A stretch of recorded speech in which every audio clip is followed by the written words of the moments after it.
ده كده تقريبا اللي بيحصل لما فردة الكاوتش بتفرقع معاك على الطريق، ان هي بتريح مره واحده فوزن العربيه بينزل في الاتجاه اللي العجله نامت فيه. خطر وكارثه كبيره جدا ممكن تسببها وتدمر نفسك وتقلب العربيه، لان انقلاب السياره لما الفرده بتفرقع منك على الطريق بيكون سببه الرئيسي رد فعلك الخطا. فلذلك لازم تبقى مستحضر في ذهنك لو لا قدر الله هيجرى معايا انفجار على الطريق ايه التصرف المظبوط اللي المفروض اعمله.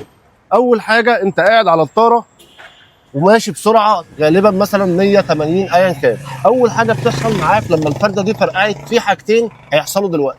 العربيه على 4 نقط ارتكاز بيشيل وزن العربيه بالتساوي، فنقطه ارتكاز منهم اللي هي في الخلف دي، ودي اخطر حاجه من الانفجار اللي بيحصل في العجل الخلفي بيكون اخطر من الانفجار الامامي. الانفجار الامامي انت بتحس بيه في الدريكسيون مباشره بالعجله وبالصوت وبكل حاجه، لكن الانفجار الخلفي بيكون مفاجئ بالنسبه لك واخطر في اتزان العربيه. هنا بتقدر تتحكم اسرع، هنا على ما بتجمع انه عجله فيهم بتتعاش الموضوع بيطول معاك. فمطلوب منك اول حاجه هتعملها هتمسك الدريكسيون، انت لو ماسك بايد واحده بسرعه توجه ايدك الثانيه عليه وترفع رجلك من على الفرامل نهائي. اول حاجه لا تقرب للفرامل ولا تحرك الدريكسيون لا يمين ولا شمال، تثبته بقوه كده وباحكام، وتحاول تخلي رجلك دي لامسه الارض بحيث تظبط اتزانك مع العربيه وعينك على الطريق.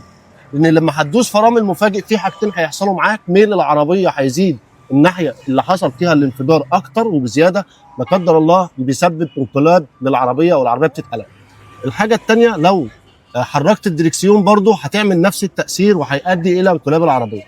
ونفس الخطر هيحصل معاك ان انت لو وقفت بشكل مفاجئ اصلا، ده في حد ذاته ممكن يسبب حوادث من الخلف، لان انت حصل معاك ارتباك بشكل مفاجئ، وقفت دوست فرامل انت ماشي على طريق مفتوح، وغالبا الانفجار بيكون على طرق مفتوحه اكتر، فرده الكاوتش بتكون معرضه اكتر ان هي تنفجر.